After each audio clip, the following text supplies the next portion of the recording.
하나님께 은혜를 받으면 목사가 되어야 된다, 이런 이야기 많이 듣죠. 그런데 그게 과연 맞는 이야기인가? 오늘 본문에서도 그렇지 않다라고 이야기를 합니다. 이렇게 서로 나누는 것을 잘못된 이분법이라고 이야기를 하고 있습니다.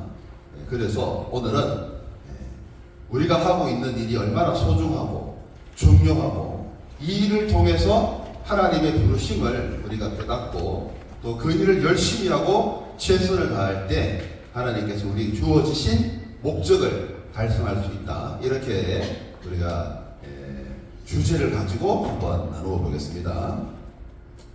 자, 오늘은 세계사의 한 이 페이지부터 이야기를 하도록 하겠습니다. 여러분, 삼각무역이라고 들어보셨어요? 삼각무역은 지금으로부터 약간 200년 전에 18세기에 일어난 대서양을 중심으로 한 세계의 경제적인 변화에서 가장 중요한 핵심 이 무역이라고 할 수 있습니다. 삼각무역이라는 것은, 자, 한번 보십시오. 자, 유럽에서 생산된 공산품, 유럽에서 당시 산업혁명으로 많은 면직물이라든가, 그 다음에 총기류, 그 다음에 유리로 개발된 공산품, 이런 것들을 어디에 갖다 파느냐? 아프리카에 갖다 팔아요. 아프리카에. 근데 아프리카가 그걸 살 돈이 있겠습니까? 저렇게 아무리 공장에서 찍어낸다 하더라도 그 사람 돈을 받는 게 아니에요. 돈을 받지 않고 사람을 돈으로 받습니다. 사람을 돈으로 받는다는 것은 흑인들을 이 물건에 대한 가격으로 받는데, 이 유럽 사람들이 참 이때 악랄한 게 이 아프리카 사람들을 서로 전쟁을 부추기거나 부족끼리 상금을 걸어서 사람을 잡아가지고 오면은 거기에 해당하는 것들을 주기로 했습니다. 그래서 자, 사람을 실어요. 사람을 실어가지고 이 사람을 또 어디에 갖다 파느냐? 아메리카에 갖다 파요. 이 대서양을 중심으로 해서. 그래서 그러면 아메리카에 사람을 갖다 주면 여기서도 돈을 받느냐? 돈을 받는 게 아니에요. 아메리카에서 생산되는 설탕, 담배, 면화, 이런 원자재들을, 농산물들을 받아서 이 원료로 해서 다시 유럽에서 공산품으로 만드는 겁니다. 여러분, 이 무역이 얼마나 그때 당시에 세계 경제를 활황화시켰냐면은 지금의 이 반도체 산업은 잽도 안 됩니다. 그때 당시 영국에서 영국 수입의 3분의 1이 바로 이 노예무역이었습니다. 굉장히 활성화된 무역이었지만 하나님 보시기에는 이게 아주 악한 경제였다. 자, 그래서 우리 이면을 우리가 한번 볼 텐데 한번 보겠습니다. 아프리카에 있는 사람들이, 얼마나 많은 사람들이 아메리카로 넘어갔느냐? 왜 미국에 그렇게 많은 흑인들이 살고 있느냐? 이 공식적으로 나온 이야기만, 자, 남아메리카의 브라질 중심으로 해서 500만 명이 넘어가요. 이 미국을 중심으로 해서 450만 명을 포함을 하면 공식적으로 2,500만이 넘어갑니다. 2,500만 명이 넘어가고, 그래서 그들이 그곳에서 사람 같은 대우를 받고 살았느냐? 그렇지 않죠. 얼마나 이 차별과 여러 가지 이 학대 가운데 이 사람들이 지냈습니까? 이들을 싣고 갈 때 사람으로 보지 않아요.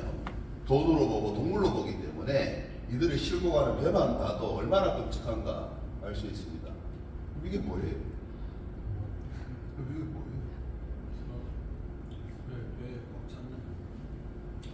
배화물선입니다. 배화물선. 화물선에, 자, 빼곡하게 다 사람이에요, 사람. 사람을 이렇게 싣고 가요.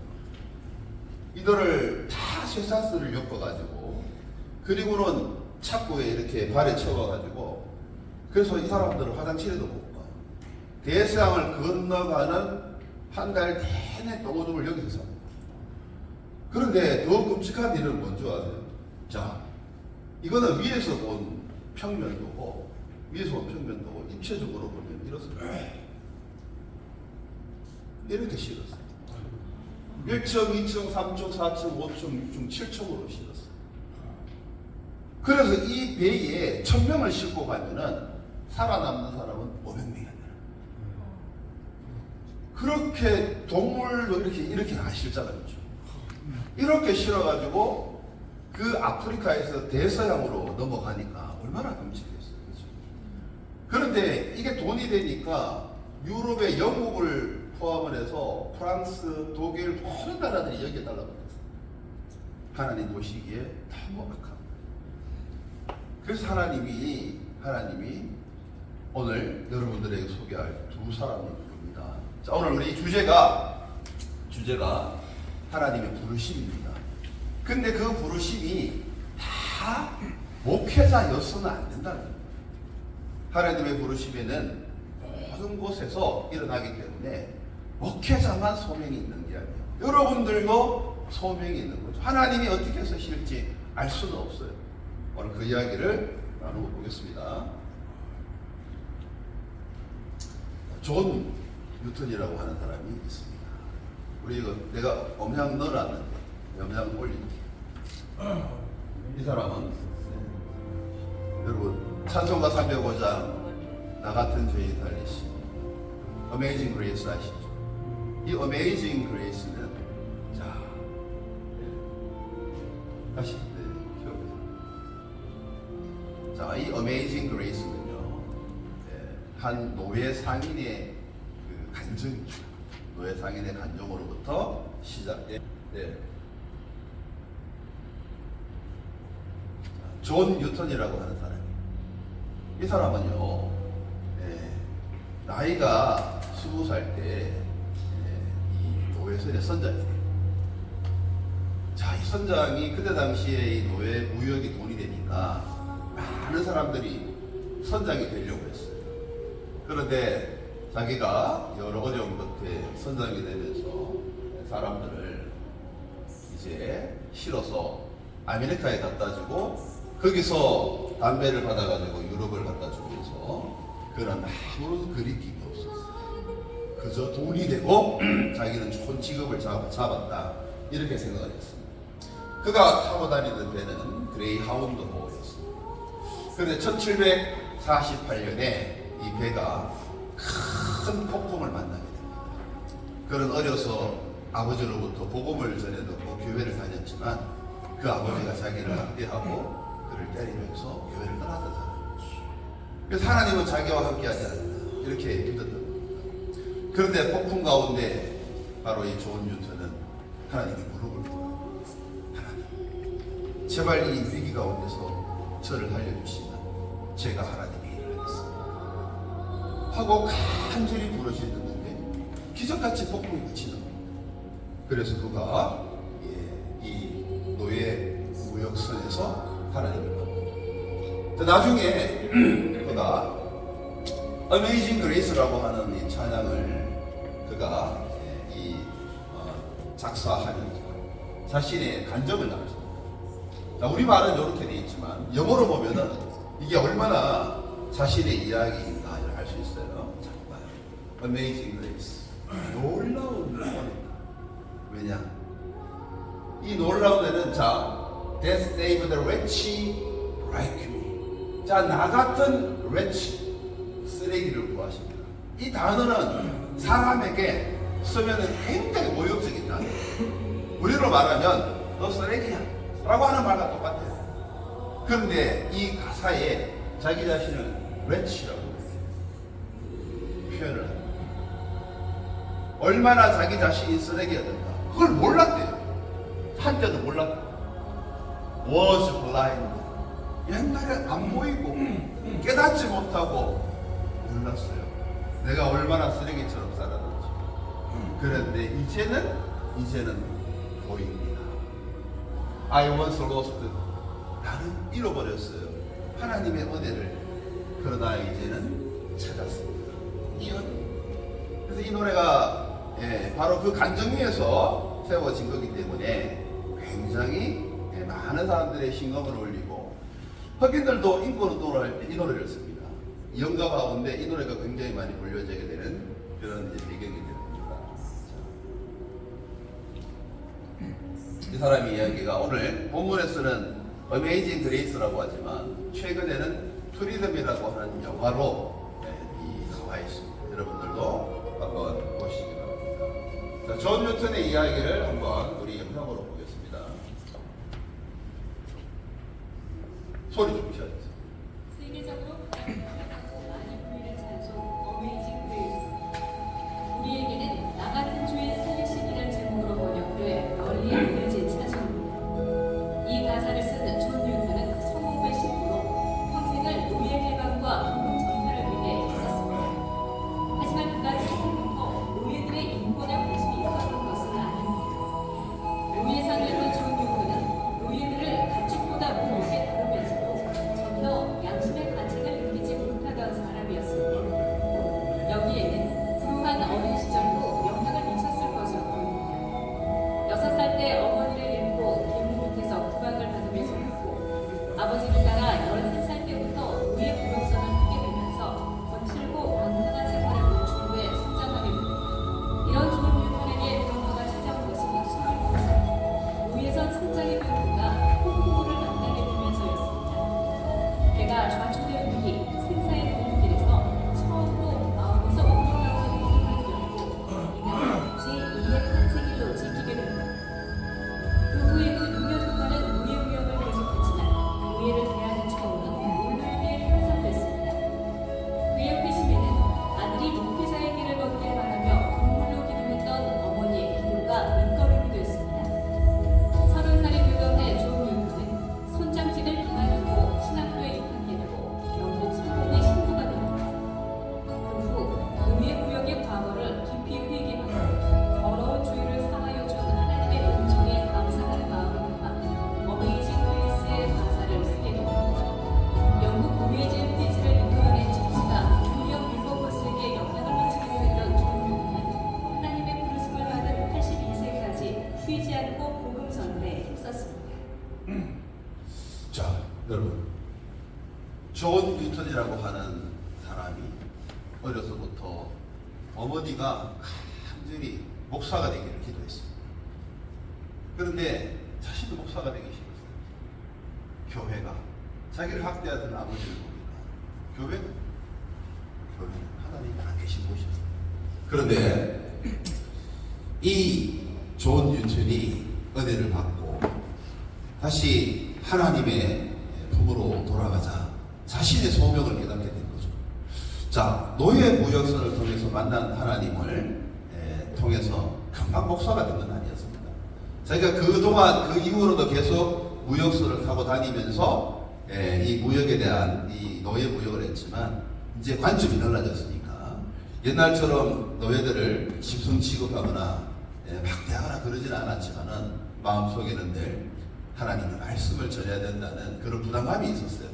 그래서 나이가 30이 되자 그런 신학대학을 통해서 성공의 신부가 됩니다. 자, 그렇게 부르심을 통해서 나이가 82세가 될 때까지 복음을 전하는데 하나님 그를 부르신 목적이 있었어요. 그리고 그게 뭐냐면 노예제 폐지였어요. 자, 그런데 이 목회자로 부름받은 이 존 뉴턴이 함께 하는 사람이 있었는데 두 번째로 소개할 사람입니다. 이 사람을 오늘 주목해야 합니다. 여러분들 교재에도 나오지만 윌리엄 윌버포스. 자, 이 사람을 제가 소개하겠습니다. 자, 윌리엄 윌버포스는 1759년에 요크스주의 킹스턴의 출신 정치인입니다. 아버지도 할아버지도 정치인이었습니다. 정치인 가문으로 태어나서 그의 소원은 국회의원이 되는 것이었고 아버지의 원대로 1780년 21살의 나이에 하원 의원으로 당당하게 정계에 입문하게 됩니다. 자, 그런데 자신이 생각하는 것과 막상 들어가서 삶을 살아보니까 이게 다른 겁니다.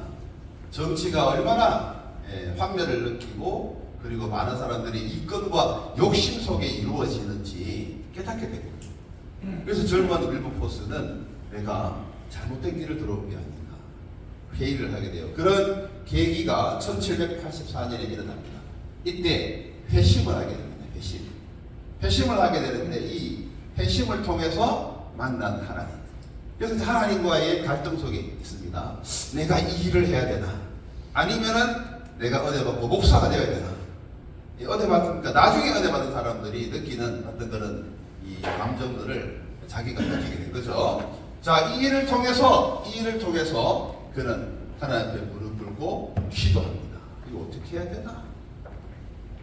자, 그때 누구를 찾아가냐면 그때 찾아간 분이 자신의 담임 목사였던 존 뉴턴을 찾아갔죠. 이 존 뉴턴 목사님을 찾아가서 자기가 가지고 있던 고민을 이야기하는 겁니다. 내가 정치계에 입문을 해보니까 이런 일들이 생겼습니다. 내가 목사가 되어야 됩니까? 아니면 정치가가 되어야 됩니까? 이런 고민으로 존 뉴턴 목사님에게 이야기를 했어요. 자, 존 뉴턴 목사님이 자신이 은혜 받고 목사가 되었기 때문에 당연히 목사가 되리라고 보내줄 줄 알았는데 그는 이렇게 얘기해요. 하나님께서 당신을 정기해 두신 것은 특별한 목적이 있기 때문입니다. 여러분, 특별한 목적. 이게 여러분들 한 사람 한 사람의 소명입니다. 하나님은 여러분들을 특별한 목적으로 부르셨어요. 그럼 이게 얼마나 여러분들이 하나님과 만날 수 있는 접점인지 아십니까? 이 특별한 목적을 깨닫기를 바랍니다. 하나님이 부르신 곳 의회에서 열심히 하나님을 섬기십시오. 그런 존 뉴턴 목사님의 말씀을 듣고 하나님께 기도합니다. 하나님, 내가 목사가 되기보다는 내가 목사님의 말씀대로 내가 정치인이 되겠습니다. 그런데 내가 기존의 정치인과는 다른 정치인이 되고 싶습니다. 내가 어떻게 해야 되겠습니까? 하고 그가 부르짖고 기도하고 받은 응답은 두 가지였습니다. 하나님은 내게 두 가지 특별한 목적을 주셨다. 첫 번째는 노예 무역 폐지입니다. 노예 무역 폐지. 이게 얼마나 어려운가 제가 설명드렸죠. 국가 재정의 3분의 1이 노예 무역으로 들어오는데 쉽게 말하면 우리나라가 반도체하고 선박을 포기하는 것도 같은 거죠. 그럴 수 있어요, 우리나라가. 그런데 노예 무역을 통해서 이 노예를 해방시키죠. 이게 하나님이 주신 목적이라고 깨달은 겁니다. 뿐만 아니라 당시 산업혁명으로 인해서 많은 물자들이나 경제적인 상황은 풍부했지만 사람의 도덕적인 윤리와 가치관을 타락하고 말았습니다.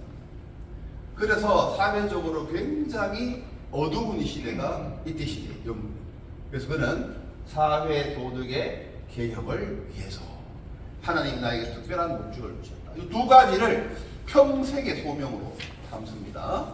자, 이게 바로 자신의 부르심과 사명이라는 거죠. 자, 그는 노예 해방을 위해서 어떻게 노력을 하느냐.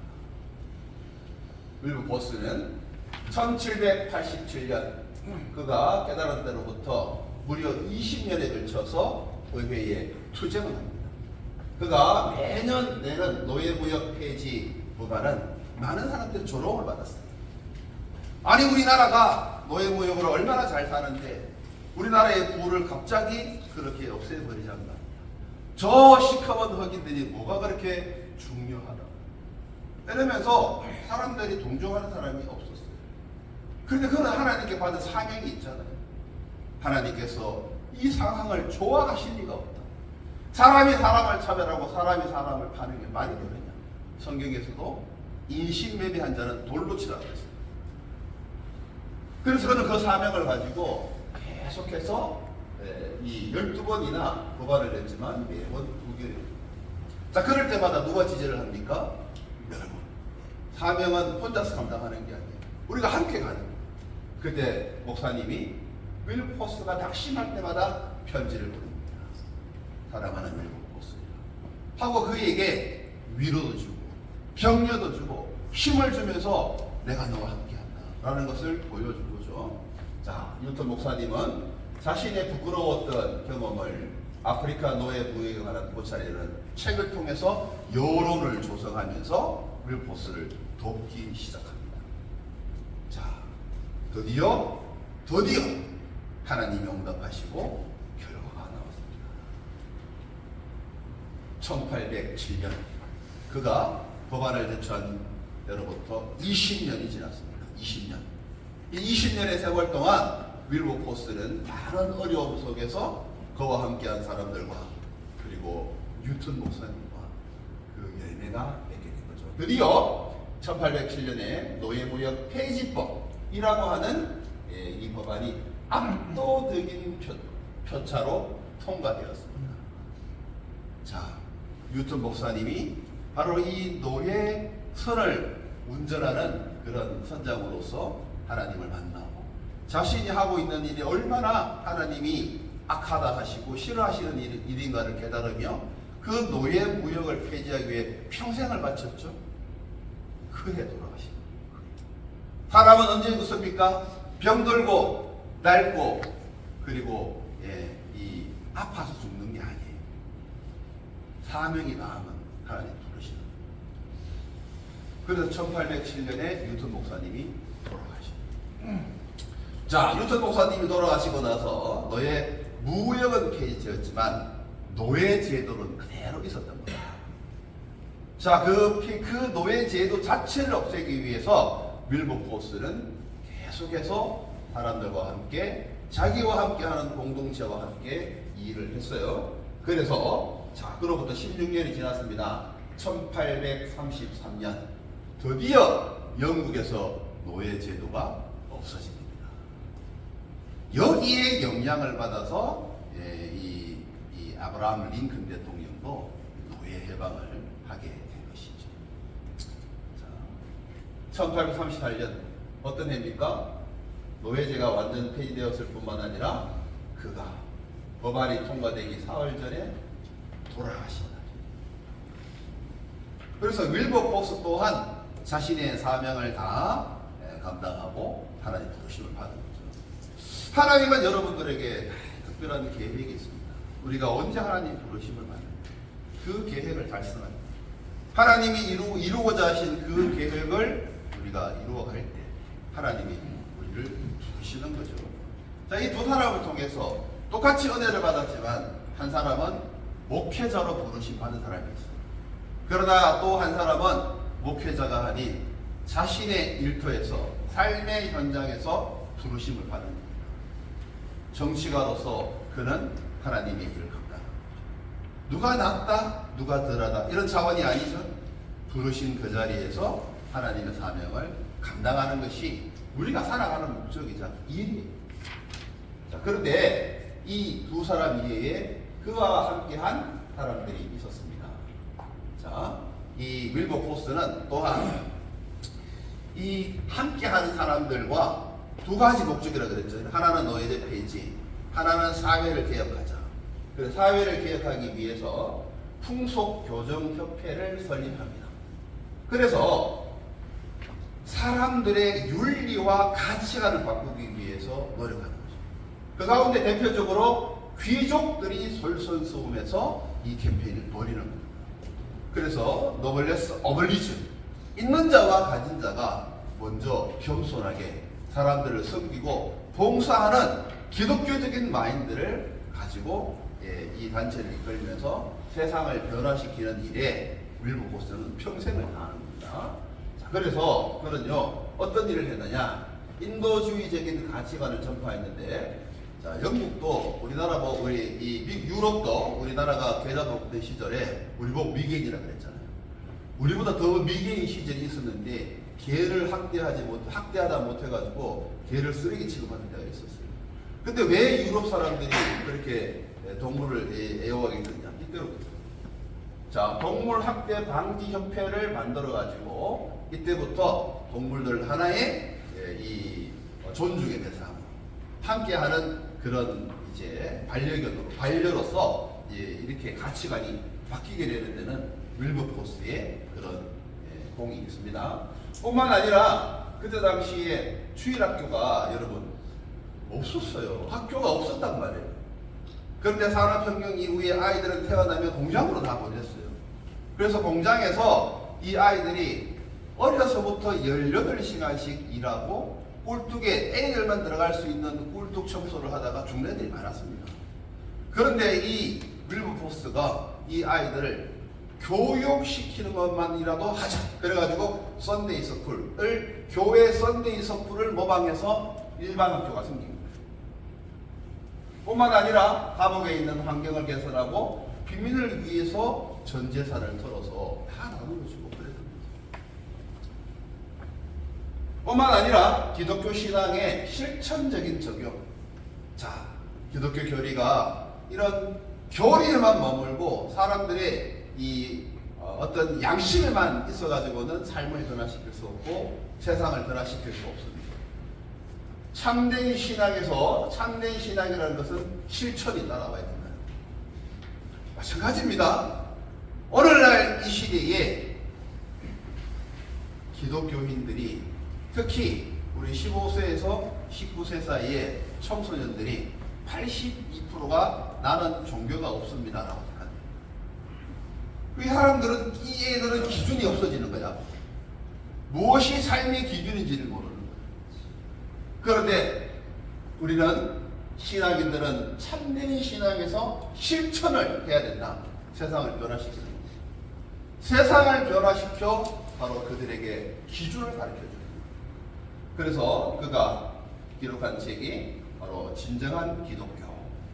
그러면서 영국의 중상류층의 가치관을 바꾸게 되는 결정적인 이런 출발점이 됩니다. 자, 뿐만 아니라 그와 함께하는 공동체가 있다고 제가 말씀드렸죠.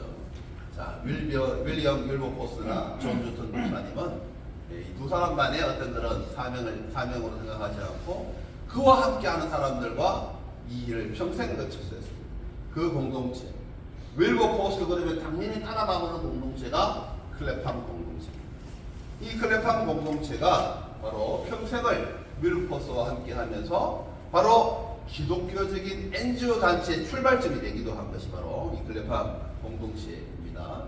자, 이 공동체의 구성원들은 기도하는 사람들의 모임입니다. 영적 엘리트입니다. 여러분, 기도하는 사람들의 모임입니다. 우리 시대는요, 그리스도를 믿는 사람들의 모임이에요.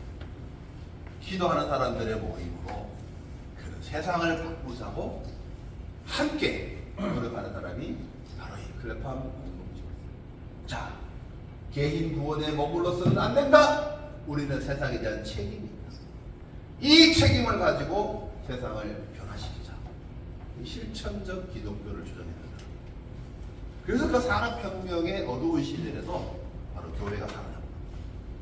교회가 복음을 전함에 있어서 그 열매가 우리나라에까지 오게 된 것이죠. 자, 이 사람들의 바꾼 헌신은 노예무역, 노예제를 함께 폐지했을 뿐만 아니라 영국의 사회를 개혁시키고 또한 교육과 성대를 통해서 복음을 전하는 것을 사명으로 삼았습니다.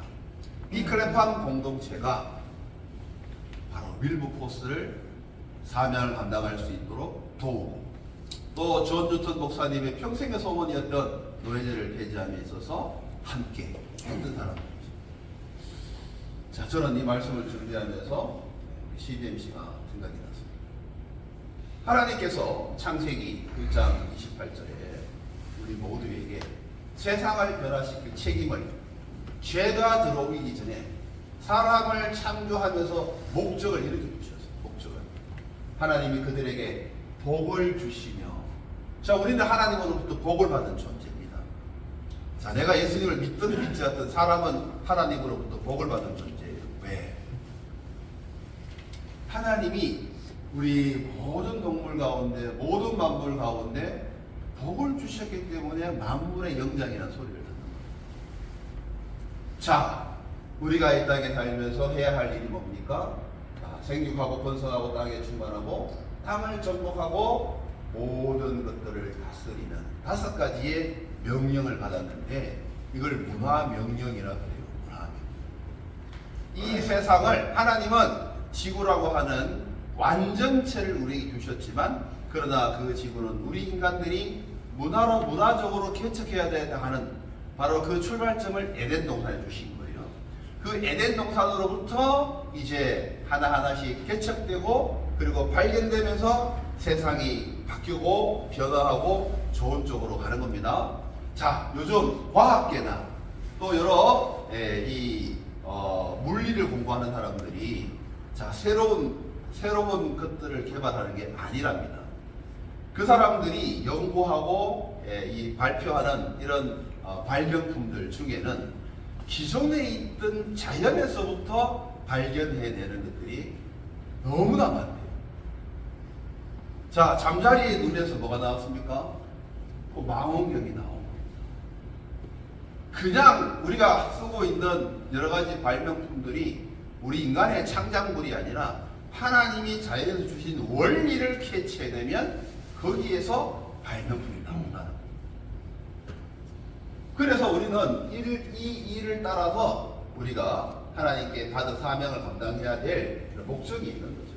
자, 우리 CBMC는 매주 이렇게 모여서 함께 포럼을 나누고 준비하며 서로 영적 교제를 나누고 있습니다.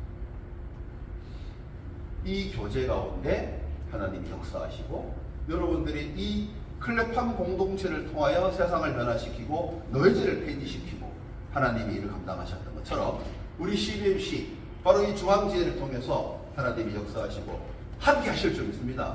우리 목적이 뭔지를 깨달아야 돼요. 이 목적을 중심으로 해서 여러분들이 함께 이렇게 나누시고 또 2026년도에는 특별히 우리가 새로 시작하면서 우리의 목적을 우리가 다시 한번 점검해보면서 가는 시간을 가지게. 누구를 중심으로? 이번 중심으로. 회장님 중심입니다. 아시겠죠? 이게 훈련이에요. 교회도 목사님 중심, 향해 중심으로 가야 되지. 우리가 나누어져서는 안 됩니다. 서로 마음을 같이 하고 함께해서 이루어갈 수 있도록. 그래서 우리 임원분들, 회장님은 우리 회원들에게 더 많은 이 언로를 열어서 다른 이야기를 듣고 결정할 수 있도록 민주적으로 절차를 만들어 주시고, 우리 회원들은 어떤 의견이나 건의사항이 있으면 절차를 따라 주십시오. 절차를 따라서 이런 의견이 있습니다 라고 해서 우리가 잘 서로 섬기면서 나누고 함께 할 때 하나님께서 이 대구 중앙지혜를 어떻게 쓰실까? 자, 클레팜 공동체가 세상을 변화시켰듯이 대구 지역에 또 이 대한민국의 이 시대에 저는 우리 CBMC를 분명히 서리라 확신합니다. 아멘. 마지막 말씀을 전해주고 있습니다. 오직 자, 주께서 각 사람에게 나눠주신 대로, 그리고 성경 말씀에 하나님이 한 사람 한 사람에게 나누어 주는 게 있다. 그 나누어 주신 대로, 여러분 부르신 대로 그대로 행하라. 이렇게 하나님이 뭐 하셨다고요? 명령하셨습니다. 이 명령에 순종하는 여러분 되시길 주님의 이름으로 축복합니다.